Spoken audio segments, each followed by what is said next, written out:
session 2 of Response to the Coming of Jesus, and today I want to look at the response of the wise men. We know they were people who studied the stars, and so God spoke to them in a way that they would understand by an unusual star. These were non-Jews. They weren't familiar with the scriptures that there would be a Messiah who was expected, but God was speaking to them in a way that they'd understand, and he gave a message that a world-changing event is going on.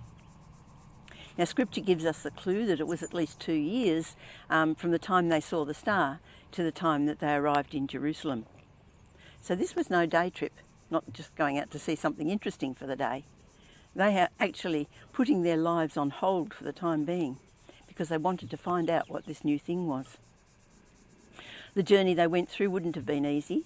It might have started off nice in the fertile area of the Tigris and Euphrates rivers, but eventually they had to turn south and go through desert area. They brought gifts with them. Not little gifts, expensive gifts, gold.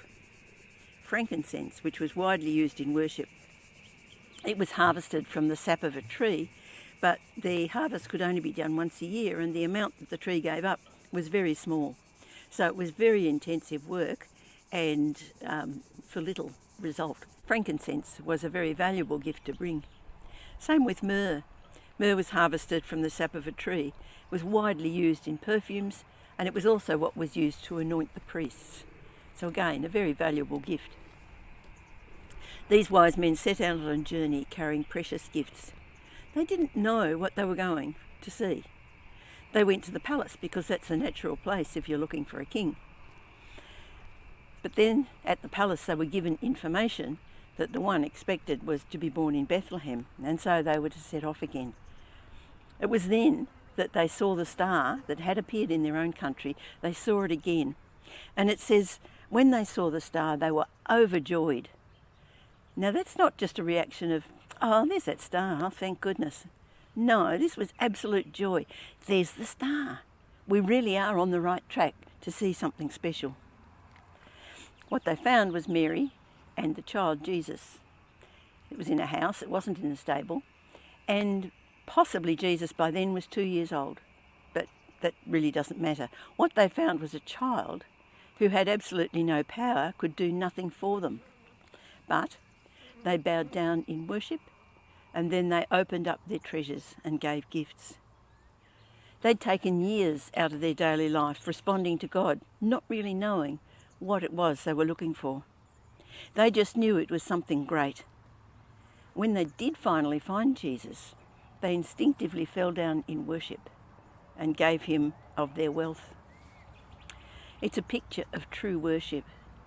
They worshipped a child who had no power to do anything for them. They simply worshipped him because he was God. Part of their worship, too, was giving of their treasures. Pure worship is to worship God for who he is, not what he can do for us. Worship also includes what we do with our worldly goods. Are we willing to take time out of our lives to go on possibly a difficult journey to find where God is leading us? When we do find him, are we willing to just fall down in worship, pure worship, not looking for what he can give us, but worshipping him for who he is? Are we willing to give him our all?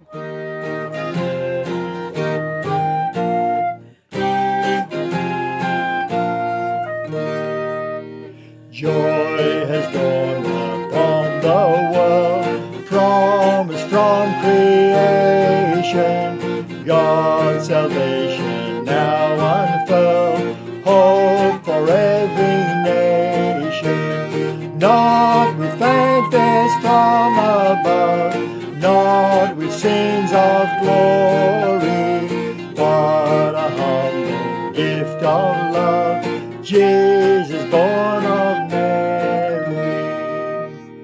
Sounds of wonder fill the sky with the songs of angels, as the mighty Prince of Life shelters in a stable, hands to set each star in place, shape the earth in darkness, cling down to our mother's breast.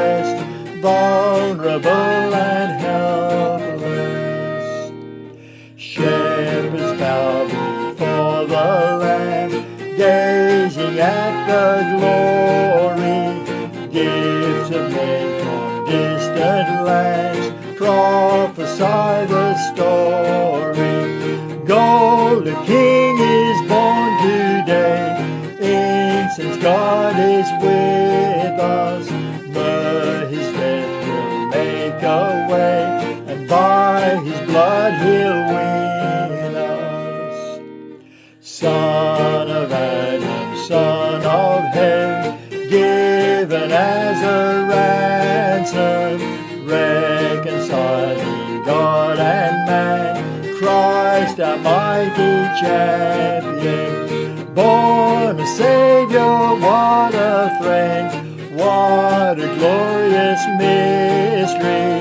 Once a babe in Bethlehem, now the Lord of